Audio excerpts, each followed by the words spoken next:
En Entre Ríos FM, el día comienza con una buena combinación de canciones. Durante la mañana ponemos los temas del día sobre la mesa. Entre Ríos, solo buena música. La entrevista del momento.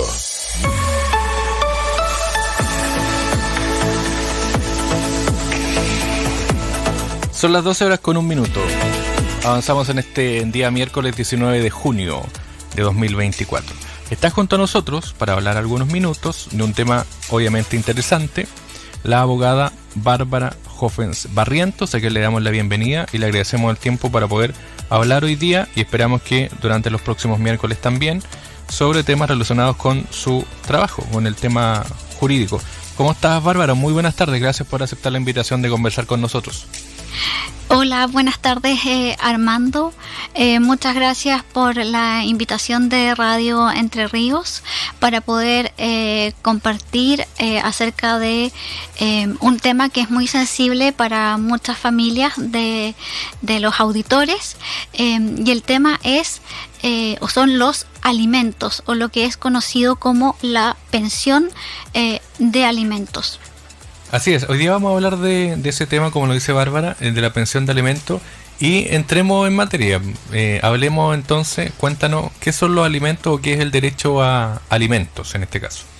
Bueno, el derecho a alimentos es una materia muy relevante dentro del derecho de familia, ya que afecta a muchas personas.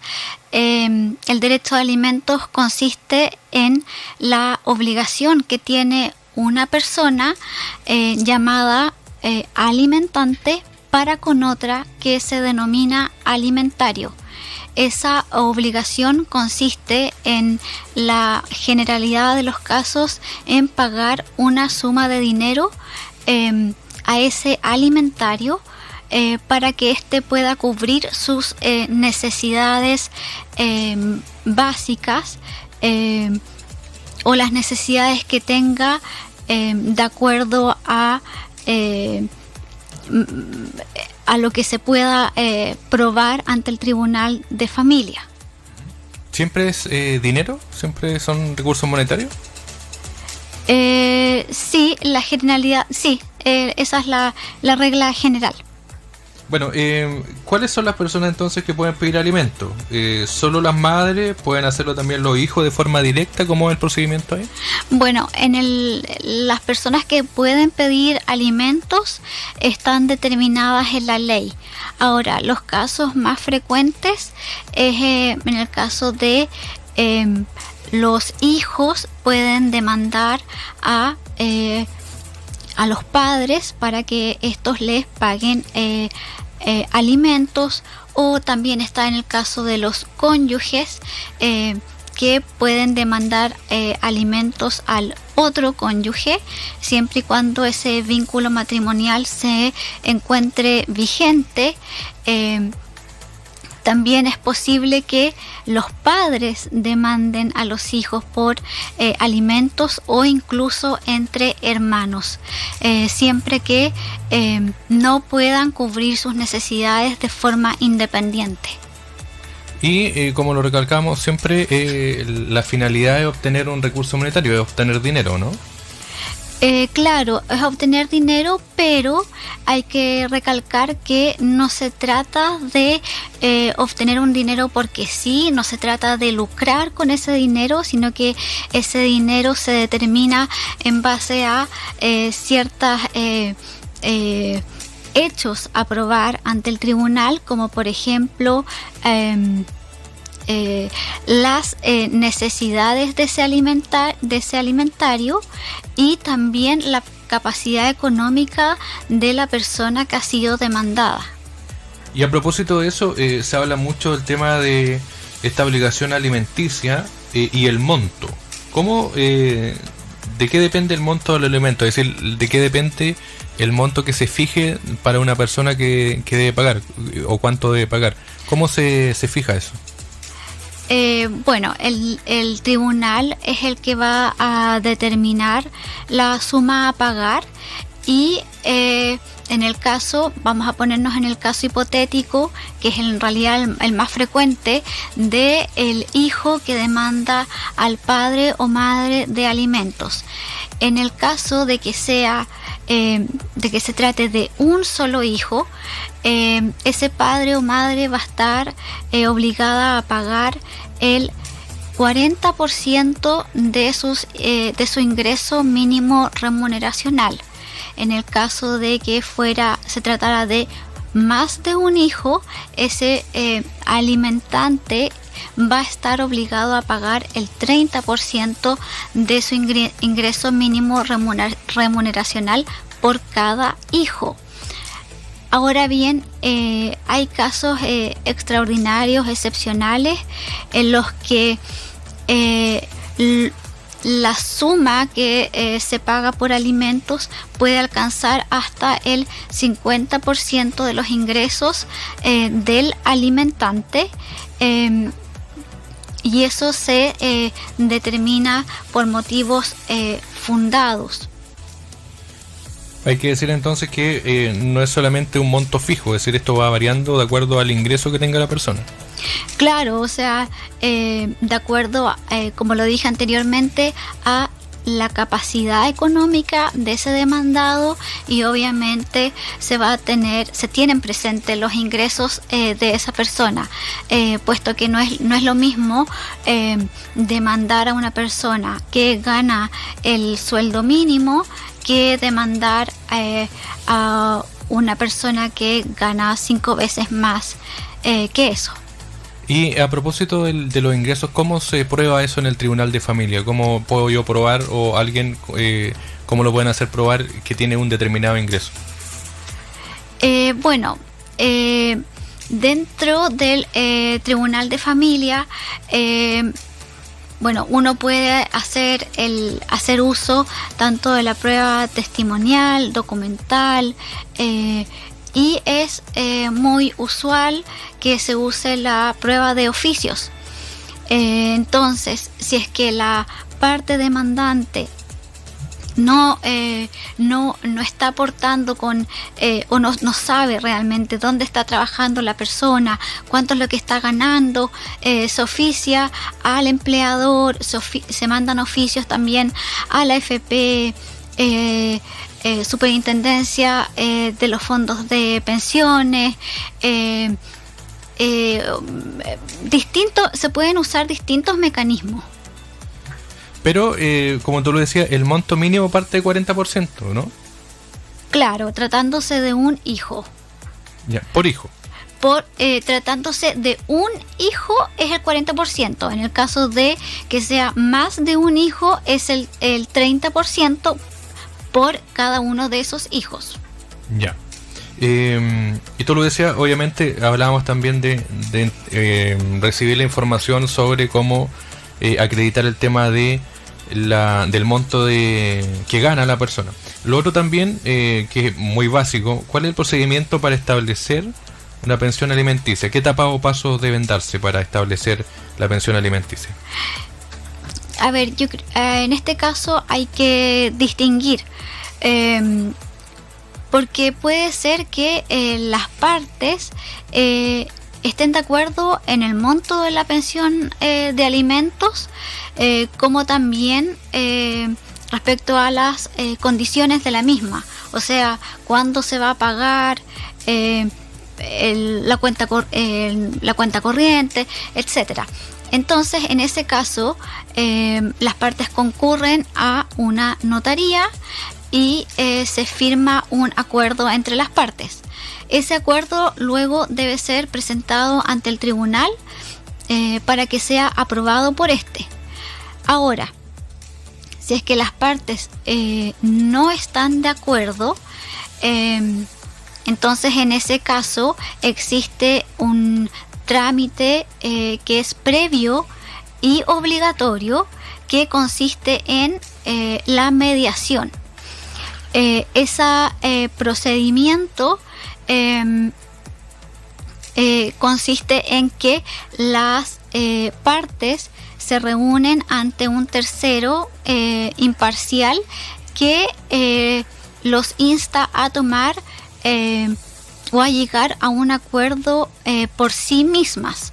Ahora, es posible que las partes en esa mediación no lleguen a un acuerdo, o que la persona a la que yo cité para llegar a un acuerdo no comparezca. Y en ese caso, el mediador va a emitir un acta de mediación frustrada. Y este documento habilita para poder interponer una demanda ante el Tribunal de Familia. Ahora es importante señalar que para solicitar una hora en mediación se puede hacer, claro, de forma presencial, pero es usual que los usuarios lo hagan a través de la página de internet que tienen los centros de mediación que se encuentran licitados. Esa página de internet es www.mediacionchile.govlarga.cl. Mediacionchile.gov.cl. Sí. Vamos a hacer una pausa porque estamos conversando con Bárbara Hoffens Barrientos, que es abogada, hablando sobre el tema de la pensión de alimentos. Estamos hablando obviamente de cómo se fija los montos, y después de la canción seguimos para ir con la segunda parte de esta conversación y obviamente ir clarificando este tema, este punto, ¿ya? Y al final, algunos minutos finales del programa, vamos a abrir la línea para que las personas que quieran puedan realizar algunas consultas que se van a responder en el siguiente programa, no hoy, pero sí las vamos a dejar anotadas para que podamos analizarla en el siguiente programa con Bárbara. Vamos a la música y ya volvemos.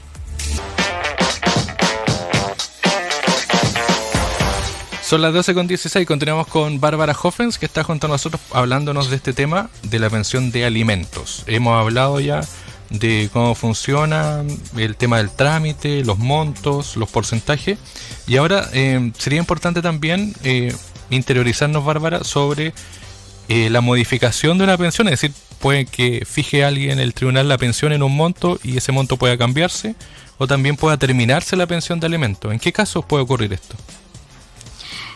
Bueno, cuando hablamos de la modificación de la pensión de alimentos, estamos hablando de casos, por ejemplo, en el que un hijo para el cual se había determinado un monto de pensión de alimentos cuando tenía, no sé, 12 años. Luego ese hijo va a la universidad, donde obviamente los gastos van a ser mucho mayores. Por lo tanto, como las necesidades de ese alimentario van a cambiar, yo puedo recurrir al tribunal acreditando ese cambio en las necesidades, y en la medida que se cumplan los otros requisitos legales se podría aumentar esa pensión. O también en otro caso que es típico, digamos, en el caso de un alimentante, o sea, de un demandado que perdió su trabajo y que no ha encontrado otro trabajo inmediatamente, podría eventualmente pedir una rebaja de la pensión de alimento, puesto que su capacidad económica se ha visto disminuida. Hay otro tema importante también que, bueno, hemos hablado en este espacio sobre el proceso, es decir, incluso hay opciones donde los padres pueden ponerse de acuerdo para fijar el monto, pero ocurre mucho que hay personas que no pagan la pensión o que simplemente se declaran en rebeldía, como dicen los tribunales, y que en este caso no quieren pagar la pensión, no quieren fijar monto, no llegan a las audiencias, etcétera, etcétera. ¿Qué pasa en esos casos con las pensiones con las pensiones que no son pagadas, o que finalmente los padres no quieren cancelar el monto? Bueno, en esos casos la ley ha establecido un procedimiento de apremio, que se refiere a que ese alimentario que no está recibiendo su pensión de alimentos puede recurrir al Tribunal de Familia e iniciar este procedimiento, y entonces el tribunal, el juez, puede decretar una serie de apremios en contra de ese demandado, como por ejemplo se puede solicitar la suspensión de la licencia de conducir, se puede solicitar el arresto o más conocido como el arresto domiciliario, y en otros casos puede ser un arresto total. También podría ser que, tratándose de un demandado que es trabajador dependiente, se puede solicitar al empleador que retenga los fondos que corresponden a la pensión de alimentos para que estos sean pagados directamente al beneficiario de esa pensión. Y también es posible que se embarguen bienes de ese demandado y posteriormente sean rematados. El tema de la pensión no actúa de oficio el tribunal, ¿cierto? Tiene que haber necesariamente interpuesta una solicitud por parte de las personas que van a recibir el beneficio. Claro, las personas tienen que recurrir al tribunal. Yo durante esta entrevista he hablado del Tribunal de Familia. Ahora, en el caso de Río Bueno, se llama Juzgado de Letras de Río Bueno y es un juzgado de competencia común, o sea que conoce de materias civiles, de materias de familia, de materias penales. Es decir, están todos en uno, por así decirlo. Claro. Por último, Bárbara, bueno, agradecerte el tiempo, ya se nos pasó volando este bloque. Agradecerte obviamente por el tema. Esperamos también, y le comentamos a nuestros auditores y auditoras, que los miércoles generalmente va a estar Bárbara con nosotros, así que no sé si puedes comentarnos de dónde está tu oficina para que la gente pueda consultar o llamarte, algún dato de contacto, para que obviamente pueda ahondar más con personas que necesitan, por ejemplo, el tema del procedimiento de pensión de alimentos. Sí, claro. Me pueden llamar al número más 56 9 59 38 20 94, o también pueden acudir a nuestra oficina ubicada en calle Aníbal Pinto, número 690, casi llegando a la esquina de Ejército Libertador. Muy bien, Bárbara Hoffens Barrientos es abogada, nos comentaba ahí el lugar donde está su oficina, el número de contacto, y esperamos, si Dios quiere, tenerla el próximo miércoles aquí para conversar en este mismo horario sobre algún tema relacionado con el ámbito jurídico. Bárbara, muchas gracias, gracias por el tiempo también y por conversar con nosotros. Muchas gracias a ustedes por la invitación. Y nosotros nos vamos, si Dios quiere, será hasta una próxima edición del Matinal de los Éxitos. Gracias por la sintonía.